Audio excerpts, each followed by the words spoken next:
YouTube family. So we're going to start small here and we're going to just kind of work our way up as time goes along. And the first thing we're going to talk about is generational curses. What are they? How do you deal with it? And who in the family is actually called by God to deal with it? And here's how you're going to know. So first and foremost, a generational curse, man. If you guys pay attention whatsoever to the people in your family, you probably recognize by now that your family members kind of hold and carry a pattern of behavior, whether that be positive or negative, right?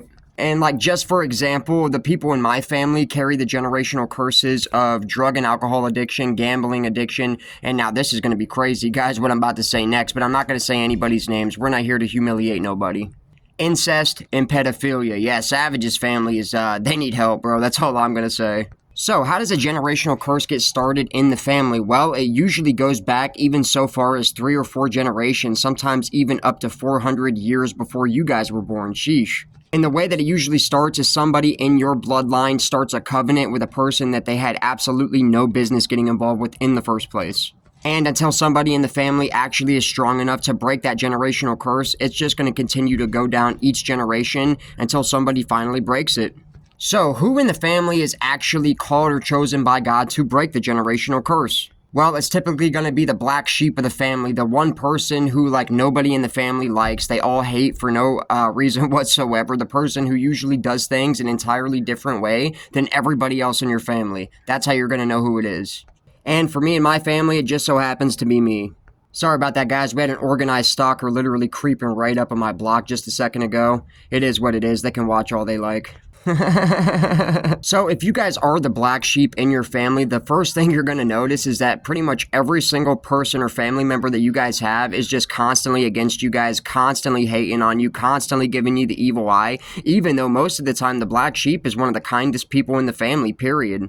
So if you guys are the black sheep in your family or the generational curse breaker, you're probably thinking to yourself, what did I do to these people for them to treat me like this, man? I'm always going out of my way to be there for them, give them advice, talk to them, love them, even just give them a hug, sheesh. Well, most of the time, guys, just like Joseph in the actual Bible, if you read Genesis, you're going to find that out. His very own family literally sold him into slavery, guys. Craziness. Yeah, we've been through something similar this year. Sheesh. We weren't sold into slavery, but they attempted to sell me into sex trafficking. How crazy is that?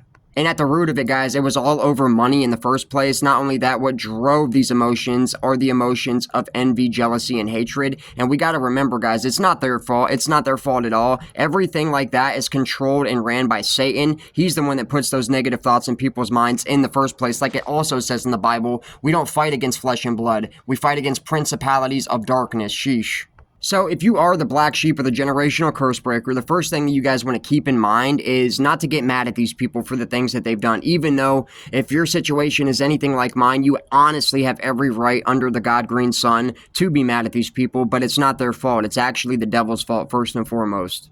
And why did they throw Joseph from the Bible into slavery in the first place? Well, it's because they could clearly see that God had his favor upon him, and that's what actually sparked the jealousy in the first place, because they wanted the favor that Joseph had. But that's not how it works, guys. Chosen ones do not just sit there and ask God, please make me the chosen one. It's not your decision. It's God's decision. And in my family, it's a religious family, so to speak. There's a lot of churchgoers in my family line, guys, but here's the difference. They go to church like it's a social club. They don't sit and actually open the Bible or try to educate themselves whatsoever. So not only that, they don't also do the things that are in the Bible because they don't read it in the first place. I wish I was making this stuff up, y'all. And like I mentioned a few minutes ago, guys, in my personal situation, when I said that money was at the root of it, essentially, yeah, it's because they tried to cash in on the Savage's life insurance policy, a life insurance policy that I didn't even create first and foremost, a family member did. And without speaking on this too much, guys, I am pretty confident that they've done this to other people in my family before me. It just didn't, it didn't work on Savage. That's all I'm going to say, guys. And why? It's because God has been protecting and guiding me through this entire situation. And I really give all of this to him, all the glory, even by the end of the situation when all these people end up dropping like flies and getting arrested for the things they've done. All the glory is going to God. It wasn't in my own strength, which is what a lot of people would love for me to come out and say, no.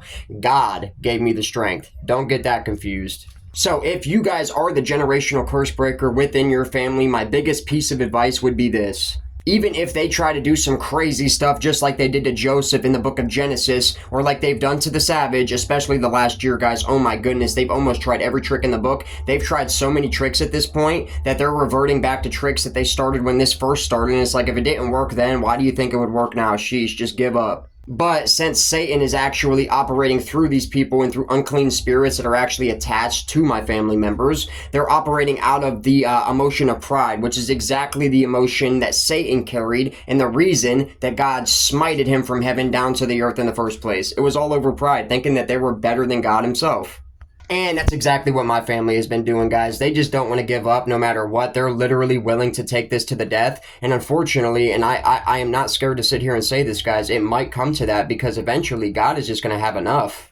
And like I just mentioned in my previous video that I uploaded, that little short, guys, that I was explaining, I'm so glad that I didn't end up just like publicly humiliating these people. That is not what I'm trying to do whatsoever. Not only that, that is not what God wants us to do as generational curse breakers. You're meant to be an example in your family so that the generations that come after you have a good example and somebody to follow, like a really like good example. That's the best way I could put it. Do things differently than everybody else in your family in a positive way, no matter how bad they try to stomp you guys down and make you feel weird or call you crazy for doing things a different way, guys. That is the entire purpose of it. Also, not only that, chosen ones are usually better off just being by themselves for that reason alone, guys. And I can tell you from experience, almost every single room that I walk into, I be getting the evil eye, even from complete strangers, guys. Just take solace in knowing that that's how it's supposed to go, guys. That's exactly how it's supposed to go. It sucks for a long time until you finally realize that you are chosen to do something special within your family, and a lot of people are going to have a problem with you just because they can see the favor of God upon your life. That just is what it is, guys. It's how it is.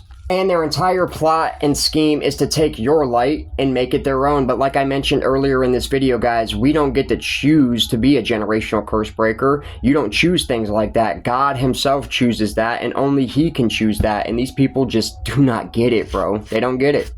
And I've tried to explain this to him several times. All it did was make my situation worse. So I would encourage you guys to not try and force anybody to understand these things. Just continue to be yourself. And sometimes, guys, when people do egregious things to you and try to hurt you in any way they possibly can, silence is actually your biggest weapon. Just pull your energy back. Don't allow them to even get your energy anymore, because that's what they want in the first place, guys. We gotta understand this.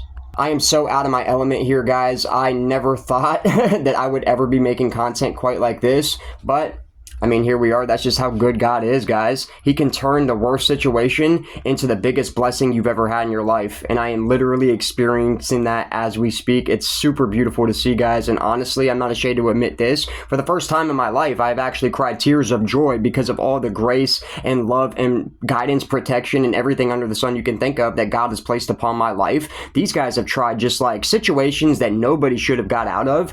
I just get out of every single trap, and I'm not sitting here bragging. It's because of God, guys, and I've seen this so many times that my faith has become so strong. I literally will walk through a burning building and have complete and utter confidence that I'm not going to get burned. Sheesh. Thus is the power of God. So for my first video, educational wise, guys, I think I'm going to leave it at that. This is just really for the purpose of explaining what a generational curse is. And it's basically just like, for me, like I said, guys, it's drug addiction, alcohol addiction, or addiction in general, incest, and pedophilia. Those last two I actually just recently found out, and I'm going to be 100% honest with you guys, made me sick to my savage stomach when I first found these things out. But it is what it is, man. You can't break the curse if you can't come to grips with it, so to speak. So continue to be yourself, black sheeps of the family. Anybody I'm talking to that is the black sheep of your family, I would encourage you to be yourself. Do not compromise because of what other people say or think about you. For one thing, they're only taking so much time and energy out of their own life to hate on you because they're not content with who they are. They don't want to put any work into themselves to get better themselves, which is exactly why they hate you. Because when you walk into a room, you make other people feel uncomfortable about the things that they're not doing. And that's not nothing that you guys can control. First and foremost, I just want to make that abundantly clear. Don't worry about it. Don't pay them no mind. Just continue doing what God wants you to do. Continue being yourself. Continue to spread light, love, and positivity in every single room that you walk into, and watch that, guys. It's almost like exactly what Jesus did when he walked the earth. He just showed love to everybody no matter what they did. Even when Judas was plotting and planning to kill him, he knew about it. He looked him dead in the face and said, do what you're gonna do. Finish your evil, because I'm coming back in 3 days anyway. And you'd be surprised, guys, when people are hating on you that bad and you just sit there and smile in their face, it's amazing, honestly, what light does to agents of darkness or darkness in general. First and foremost, darkness only has power in the absence of light. So if you're a light and you continue to stand within your light, guys, watch what happens, man. Literally, you alchemize all that negativity, and what will actually start to happen is a lot of the people who are attacking you will literally start to turn their ways to Jesus Christ too. This is the power of Jesus, man. And I just want to leave it at that. Leave this video at that, and I'll see you guys in the next one. I hope you guys have an absolutely baked, blessed, beautiful, totally magnificent, absolutely immaculate, and above all else, keep it savage and keep it with the Lord, guys. I love y'all. Till next time, peace.